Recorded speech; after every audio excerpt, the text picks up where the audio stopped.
Hello and welcome back to 4FS Gaming.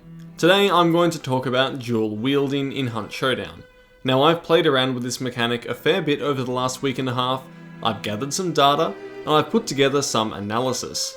We're going to look at which guns are best for dual wielding, if the mechanic is viable overall, and also discuss some of its drawbacks. Before we get started, you still have, from the uploading of this video, about 24 hours left of Twitch drops for Hunt Showdown, and also the Hunt Showdown Steam sale to make use of. So feel free to find us over at Twitch or use our promo code 4FS for a 45% discount on the Hunt Showdown through the Crytek store. All the links are in the description below. So, dual wielding. It's here, but is it any good? Well, the first thing that you have to know about dual wielding is that you won't be able to aim down sights with either pistol. This means that you're restricted to using them at very close range. Anything past 20 meters and you lose a lot of effectiveness. Dual pistols is a medium slot weapon, so we can start to draw a direct comparison to some of Hunt's pre-existing weapons.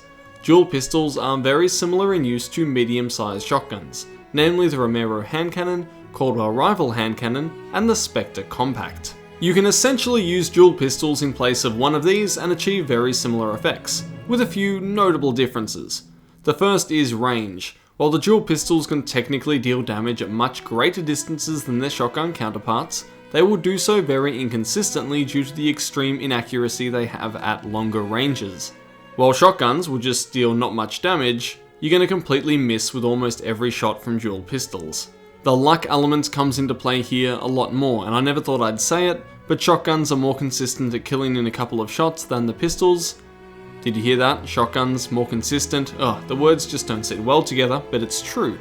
The other thing with shotguns is that their spread pattern remains the same regardless of if you're running, jumping, crouching, or whatever. But dual pistols become more accurate when you're stationary or crouched, and also when you aim in with them, and they'll lose accuracy when you're moving quickly. What these pistols do have going for them though is the ability to just keep firing. Even the basic conversion or Bornheim has 12 shots to spam when dual wielding, and dual wielding chain pistols have over 30 shots. Spamming a barrage of fire is just something you can't do with any shotgun. This also makes dual wielding very handy when PvE elements become entangled in a fight. If there's a bunch of grunts that charge you as you take cover to heal, dual pistols will make short work of large groups of AI, allowing you to get back in the fight faster and with less damage. The flip side is that for most dual pistol pairs, the reload does take a long time. Thankfully, the new ambidextrous trait can help reduce this somewhat. Now finally, taking dual pistols allows for some ammunition shenanigans. Double uppercuts provides 9 more reserve shots for that aftermath than just taking one uppercut. And with the dual packs, your carabiner will never have to restock ammunition during a fight. As I've stated, the massive limitation to dual wielding is that you can't aim down sights. If your loadout or playstyle needs you to quick swap to secondary weapons to secure kills, that'll be almost impossible at all but close quarters engagements if you're dual wielding. But let's say that you want to take the leap. You know that even though it's not that effective, it's not quite the meta, you want to give dual wielding a go. Well, that's okay because it's still viable and, well, to be frank, it's a lot of fun. So let's have a look at your options, because not all pistol pairs are created equal. Each pair has differences defined by its base qualities, ammunition type, range, damage, rate of fire, etc. But it also has some traits that impact dual wielding specifically. These are accuracy, as measured by the size of the crosshair, and recoil, as pistols with large recoil normally are not an issue, but with dual wielding the increased fire rate makes recoil a much larger consideration. Just because you'll be ready to fire again before your recoil is centered. Here is a chart that I've made, and it displays the comparative distance between the lateral points on a matched pair's crosshair when standing still and firing from the hip. A shorter bar means less distance and thus more accuracy in each shot. A long bar means the opposite. Now at first glance these may all look similar, but remember that when moving, each of these crosshair sizes will increase by the same multiplier, exacerbating any differences. This is the same for aiming in or crouching regarding how accurate each pair can become. Also note that for comparison I have used linear distance between the crosshairs. Now in game terms, this represents the size of a cone in front of you into which each bullet will travel randomly.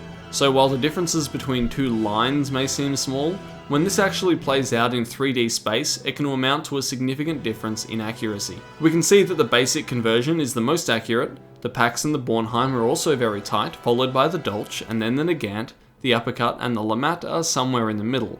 The Nagant Silencer and the Chain Pistol are becoming less accurate, while the Nagant Officer is the least precise of all. I'm going to very quickly look at all these individually for their strengths and limitations. The Caldwell Conversion Pistol. It is very, very accurate, so you can use it at decent ranges compared to some of the other pistols.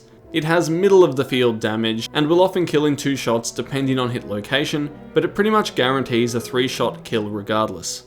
Now it is compact ammo, but this means very little, because at dual wielding range, the fact that compact ammo drops off in terms of damage at range is not going to come into account. However, what it will lack is penetration power. You're not going to be able to chase targets as they flee through cover, and 12 shots is comparatively low, but there's still plenty to clear out a team in there.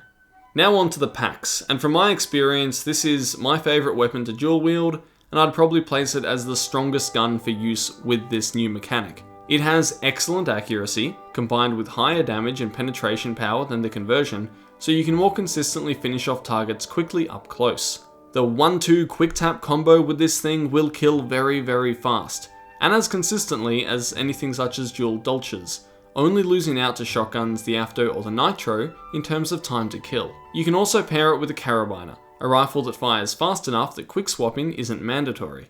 Now let's talk about the Bornheim. I think this is actually pretty average when dual wielding. Semi-automatic weapons don't actually gain that much of a fire rate boost when matched up like this, and there's going to be a small cooldown before you can pull the trigger on the next gun anyway. So yes, you do get more ammo, but the Bornheim still takes 3 shots to kill on the body, it has poor penetration, you can't use its rapid reload unless you have the ambidextrous perk, dual wielding Bornheims don't get the benefit of bullet grubber, so you're probably better off just using a Bornheim extended, which will allow you to aim down sights. One of the best things about these semi-automatic pistols is that you can aim down sights and still spam at range. Dual wielding takes that element away. So much like the Bornheim, the Dolch I believe is better used alone. Again, this is due to only a very minimal increase in fire rate that's granted by holding 2 of them, and you lose the ability to fire rapidly at range while aiming down sights. And this is, again, one of the best things about semi-automatic pistols, so taking it away is probably not a good idea. You also lose the ability to use bullet grubber, you're stuck with a painfully slow reload unless you take the ambidextrous perk, and the highly unpredictable recoil of the Dolch means that you're going to have a lot of difficulty making use of the slightly enhanced fire rate. However, if you do take a Dolch matched pair and also a Dolch precision, then you're going to have a lot of ammo. It's expensive, but if you love the Dolch, and only the Dolch, then it just could work. You're probably going to piss off a few people in the process. Then we have the basic Nagant, not much to say here. You're essentially trading the stopping power and accuracy of a conversion pistol for 1 more bullet per weapon. It's not really worth it in my opinion. I suppose it is fine until you unlock the conversion at rank 22, however. Well, we'd better talk about the uppercut. After all, it is the most used weapon in the game, but should you dual wield it?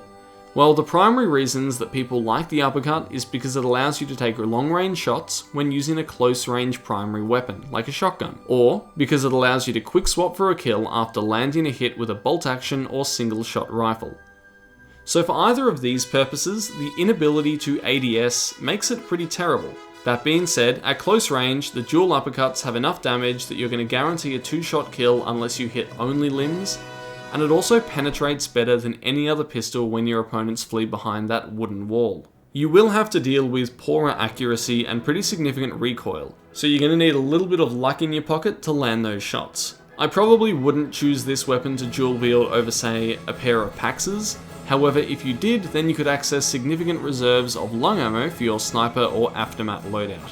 Then we have the Lamat. At first glance, I thought this would be an excellent CQC option. The shotgun allows it to act like a Caldwell rifle hand cannon, albeit with more recoil and longer reloads, but then you also have these 18 compact shots ready to spam if anything is left alive. On paper, this should be a strong contender for best weapon to dual wield.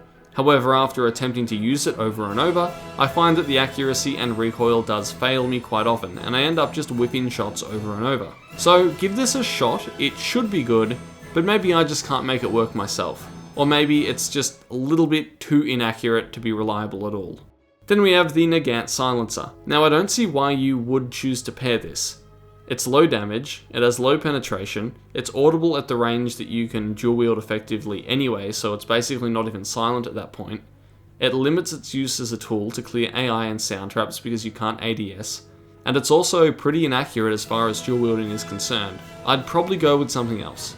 The chain pistol is similar. My logic is, if you can't do the job with 12 shots from a basic conversion, you're going to be dead before you can make use of 34 less accurate shots from the chain pistols. It's probably just not worth it. The final pistol on my list here is the Nagant Officer. Now, even though it has the worst accuracy out of any of these, it does have reasonably low recoil and a blisteringly fast rate of fire, on par with the Dual Dolch or Dual Bornheim. It's also pretty cheap, so it's not at all a terrible option if you plan on getting very, very close to your targets and just spamming in their general direction. Now of course, if you walk up to any hunter point blank and start emptying rounds from dual pistols, they can die. But you can also miss all of your shots. Now I certainly don't want to invalidate any positive experiences that you may have had with the weapons that I say are weak or limited in their use. Dual wielding is a very, very luck heavy mechanic, simply because you don't have complete control over where your shots land. It's even much more so than shotguns and their random spread patterns. So you might do terribly with my favoured dual Paxes, and you might love the dual Silencers. But on balance, the data indicates that there are some clear winners and losers out of the dual wielding mechanic. So please don't crucify me in the comments, but feel free to have an open discussion about your experiences using these different kinds of weapons. Thank you very much for watching today, and remember to come by and say hello when we stream live over at twitch.tv/Ascendance4FS. I'll see you on the other side.